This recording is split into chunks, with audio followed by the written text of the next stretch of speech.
Şimdi yanımda Julia, Victoria. İsmi Victoria'ymış. Ben Julia, Sara. Victoria, Sara. Sara.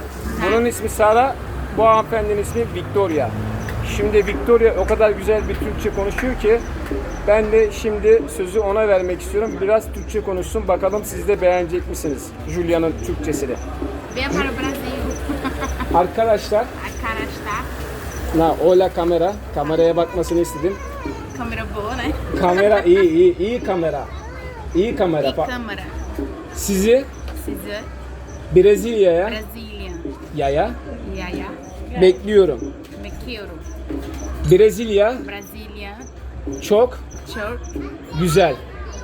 Güzel. güzel. Türkiye'ye Türkiye. selamlar. Selama. Selamlar.